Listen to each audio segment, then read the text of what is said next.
Bonjour, merci de votre fidélité. Je voudrais continuer aujourd'hui sur le thème des bénédictions et tout particulièrement les bénédictions que l'on récite avant la consommation. On appelle ces bénédictions Birchot Aneenin, Birkat Aneenin au singulier, ça veut dire la bénédiction de jouissance. Anaa en hébreu, ça veut dire une jouissance. C'est une bénédiction que l'on récite avant de consommer un mets, mais pas n'importe quel mets. Un aliment qui est agréable au palais, un aliment que l'on apprécie pour son goût. Cela exclut par exemple un médicament ou un produit que l'on serait obligé de consommer, mais qui aurait un mauvais goût. Je me souviens, dans ma jeunesse, ma mère me courait derrière pour que je prenne un sirop qui était vraiment affreux et je devais avoir des bonbons dans la poche, dans la main et des sucres, etc. pour retirer ce mauvais goût. Ça exclut également une personne qui goûte le repas en train de mijoter pour voir si c'est suffisamment salé ou pas. Dans ces cas de figure, il n'y a pas de jouissance gustative. Par contre, cela inclut tous les aliments que l'on peut manger, que l'on aime manger et pour lesquels on va ressentir une jouissance. Ça exclut également les aliments qui ne sont pas cachers. Quelqu'un, par exemple, a envie de manger un plat non cachère. Vous allez dire, c'est un peu curieux, quelqu'un qui fait une bénédiction à Dieu et qui dit « je voudrais goûter un jambon beurre ». Eh bien, si le désir l'emporte sur l'interdit, eh bien, la tradition dit, dans ce cas-là, il ne fait pas de bénédiction. Pourquoi ? Parce qu'il est dans la transgression. Donc, en même temps, il a une jouissance, certainement, puisqu'il recherche cette jouissance. À quoi ça correspond, ce goût du jambon beurre, ou je ne sais pas, ou des escargots, ou des cuisses de grenouille. Mais comme son être n'est pas dans la totalité, puisqu'il y a une partie qui s'oppose aux règles de cacheroute, eh bien, il ne fait pas la bénédiction. Donc, parlons ici pour un membre de la communauté juive qui mange cachère et qui, avant de consommer un repas, un fruit, un gâteau, un café, une boisson, un liquide ou un solide, eh bien, va rester une bénédiction. Alors, quelque chose de très important, pourquoi on appelle Birkat Aneenin, bénédiction de jouissance, et non pas bénédiction de consommation, par exemple Birkat Achila? Parce que la jouissance est reconnue comme la bénédiction de Dieu. L'être humain, dans la Bible, est perçu dans sa globalité. C'est-à-dire que Dieu a créé une âme, une intelligence, un esprit, un affect et un corps. Tout cela traduit la volonté de Dieu. Le monde que Dieu a créé selon sa volonté, c'est que l'homme soit un corps et une âme. Et la bénédiction de Dieu s'exprime à tous les niveaux. Quand, par exemple, dans une prière, je me sens porté, c'est une jouissance spirituelle.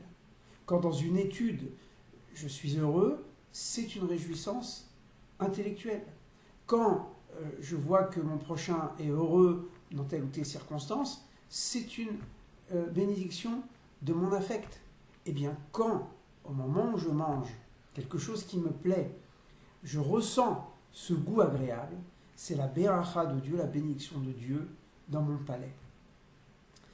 La vision de la Bible et du judaïsme, globalement, parce qu'en effet, il y a aussi des écoles qui sont plus strictes, qui prennent leur distance par rapport à la jouissance corporelle, mais en tout cas dans la Bible, et on le voit ici avec la bénédiction, Birkat Aneenin, que la jouissance du corps est aussi l'expression de la volonté de Dieu. Et je reconnais que Dieu est la source de cette jouissance. C'est très important de comprendre cela parce que le toucher ou la jouissance corporelle a souvent été dénigré, surtout à cause de l'influence de l'hellénisme. Aristote dit que le toucher est un sens vil. C'est aussi repris par Maïmonide dans le Guide des Égarés. Il faut comprendre, parce que ça signifie. Signifie que si je cherche la jouissance pour la jouissance, en effet, c'est un sens vil. Mais c'est vrai pour toutes les valeurs. Si je considère la recherche intellectuelle pour la recherche intellectuelle, ou la joie pour la joie, ou le bonheur pour le bonheur, je crée une idole.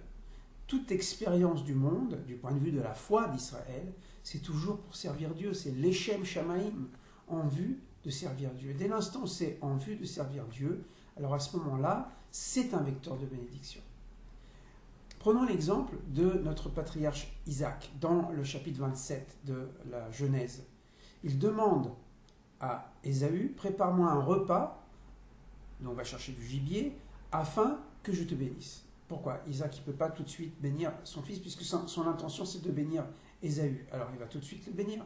Non, il faut lui donner ce gibier. Pourquoi? Donne-moi, afin que mon âme, leman tevarech yivarecha nafshi, afin que mon âme te bénisse.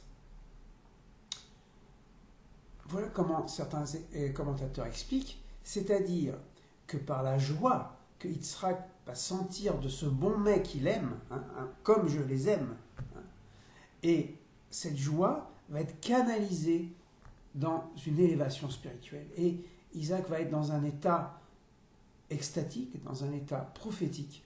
Et c'est à ce moment-là qu'il va bénir. Il pense bénir Ésaü, en fait c'est Jacob, puisque Rebecca, l'épouse, la maman, a considéré que Jacob était plus digne de la bénédiction qu'Ésaü. Donc on voit ici que la jouissance peut être canalisée vers Dieu, et elle n'a pas du tout ici une valeur négative. C'est pour ça qu'il faut bien se remettre dans le contexte biblique, c'est que toute jouissance est une bracha de Dieu. Et il ne faut pas tomber dans ce travers de dire bon, si c'est une joie intellectuelle ou spirituelle, ça c'est une valeur, mais les joies du corps sont négatives. Non. On va parler aussi d'un sujet qui est important, même si on ne peut pas trop en parler en vidéo, mais c'est la jouissance sexuelle. Dans la Parasha Mishpatim, juste après les 10 commandements, il y a les lois, les devoirs du mari vis-à-vis de la femme. Donc n'oublions pas que nous sommes dans une société patriarcale. Donc c'est l'homme vis-à-vis de la femme. Et l'homme vis-à-vis de la femme a 3 devoirs. La nourrir, la loger et lui donner sa jouissance, ona. Cette jouissance, elle fait partie de la beracha de Dieu. Il n'y a rien de négatif, au contraire. La première bénédiction que Dieu donne à l'homme, c'est-à-dire l'homme et la femme, Péro, vous, fructifiez, multipliez, faites des bébés. Et faire des bébés, c'est-à-dire se rencontrer l'un vis-à-vis de l'autre, avoir le désir de l'autre, et par ce désir, eh bien, les enfants vont venir au monde, c'est le désir de l'amour. Donc il n'y a aucun regard négatif, il y a un regard de pudeur, bien sûr, mais aucun regard négatif. Dans le Zohar, la paracha Kiddushin, où il est dit Kiddushim tiyu, soyez saints car moi je suis saint à votre Dieu, le Zohar interprète de quoi s'agit-il? Eh bien, c'est au moment du Shabbat, le vendredi soir, quand l'homme et la femme, l'époux et l'épouse se retrouvent dans le désir l'un de l'autre, à ce moment-là, la présence de Dieu réside exactement comme entre les chérubins qui étaient sur l'Arche d'Alliance, avec un visage de jeune homme et un visage de jeune fille, selon le Talmud. Et donc, la jouissance est vecteur de bénédiction. Il y a un livre qui s'appelle le livre de Tobie, qui n'est pas canonisé, mais on nous raconte que Tobie et Sarah viennent de se marier, et ils prient Dieu, l'un et l'autre, en disant que notre relation ne soit pas comme les païens, pour satisfaire uniquement notre jouissance.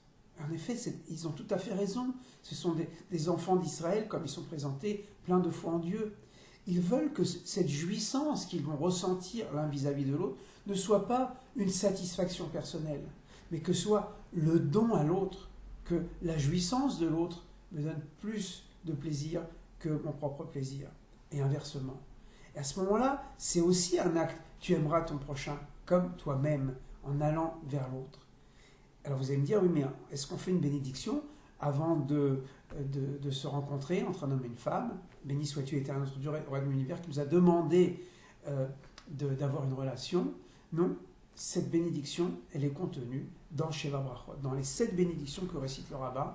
Quand la 7e bénédiction, le rabbin demande à Dieu que Dieu vous accorde Ava ve'arva ve'shalom ve'reut, qui vous donne l'amour, la complicité, la paix, toutes les expressions de l'amour, depuis le corps jusqu'à l'esprit, jusqu'à l'affect, jusqu'au spirituel.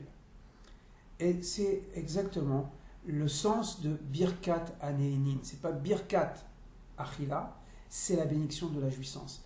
Jusqu'à la jouissance gustative, jusqu'à la jouissance du corps, je reconnais la présence de Dieu. Et à ce moment-là, j'élève cette jouissance comme une bénédiction. Merci mon Dieu de m'avoir créé avec sagesse et de ressentir toutes ces joies du corps, de l'affect, de l'intellect et de l'âme. À bientôt.